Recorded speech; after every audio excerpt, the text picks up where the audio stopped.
Tim Pool recently hosted a man named Stephen Marsh, the author of The Next Civil War, on his show, Timcast IRL, and they had a conversation that seriously caught my curiosity. Marsh brought up how Canadians like himself are confused by many debates Americans have with one another, and he used the abortion debate as an example. According to Marsh, Canadians see it as a one-sided issue because if you hate abortion, you should want it to be made easy because statistically, ease of access leads to fewer abortions. So abortion abolitionists are only working against their own interests.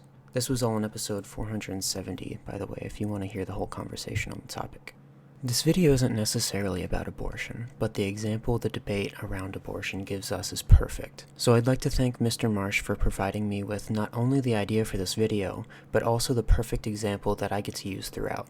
What Marsh caused me to realize is the true magnitude of the differences between the United States and the rest of Western civilization, even including Canada. Most people can't tell the difference between the average Canadian and American because outwardly we seem so similar. Our media is all the same, our cultural movements largely bleed over the borders, our accents are hard to distinguish, and we both come from the same Anglo-Saxon tradition. Our histories are so completely intertwined that you can't explain Canadian history without first explaining American history in full. The real difference between us is in our philosophy on decision-making, which sounds like a huge difference, but it's subtle enough that it doesn't show itself in such obvious ways. In America, we think in terms of principle, while much of the rest of the West thinks in terms of pragmatism. It just so happens that our principles are largely based on what nature dictates, and nature also happens to be what sets the parameters of what's pragmatic. So we normally all come to similar conclusions. As I've said, our cultures are extremely intertwined, so the lines are nowhere near concrete. Many Canadians think like Americans, and vice versa. In fact, the whole Anglosphere, Canada, Australia, New Zealand, and the British Isles all have many people who think like Americans. I'd say much of this goes back to the American Revolution, which was the only successful revolution which was so tied to English culture. The colonists were never really as terribly oppressed as we make them out to be in school. They were freer than any one of us could ever hope to be. The war was really an ideological one. The colonists had certain principles they were willing to die for, chief among them was liberty. While they were living the lifestyle of someone with all the liberty in the world, they knew it wasn't true liberty. The liberty they enjoyed was simply granted to them by the king rather than being recognized as inherent and God-given. It was obvious in the way that the British Army was allowed to behave in wartime, or in how human beings were treated like property, or in the way the king could make decisions for them without any recourse, hence no taxation without representation. It all becomes pretty obvious when you consider the war didn't really kick off until the British attempted to disarm the colonial militias.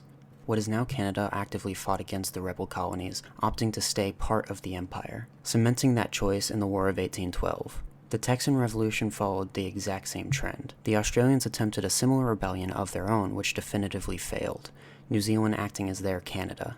Our revolution was based on principle alone, while Canada's choice was purely pragmatic. It's important for me to point out that the West, especially the Anglosphere, largely holds the same principles as the United States.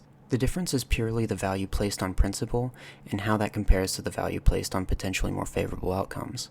My dad may argue, I don't care about the result that much. The government should not be sanctioning the murder of innocent children, while the Canadian would be more likely to say, I want what would lead to the fewest murdered children, which is making abortion accessible for everyone. Which probably has something to do with their politeness stereotype. Since arguments are based more on data over there, it may be easier for someone not to get heated, while here, someone from the other side of the abortion debate may scream at my dad for advocating for the enslavement of women, while my dad screams back accusing them of infanticide. That's just a random side note, I guess. That's not something that I've really thought through that much. The purpose of pointing this out is more to get people to understand one another and more effectively speak to each other. It seemed Marsh and Tim were talking past one another throughout the show because they weren't accounting for the fact that they were both speaking to foreigners who didn't share their same worldview. Other Americans too often think we can just talk to a Canadian about politics or philosophy and that we'll be able to effectively communicate because there's this underlying assumption that we're coming from the same place, when in reality we aren't. We also assume that the West is on our side because they believe in human rights and democratic institutions and fairness. But the thing is, we believe in those things because we believe that they are moral goods, whether they lead to prosperity or not, and the rest of the West only believes in them as long as they facilitate material good. In practice, these views can easily coexist, but we need to keep them in mind when communicating with one another.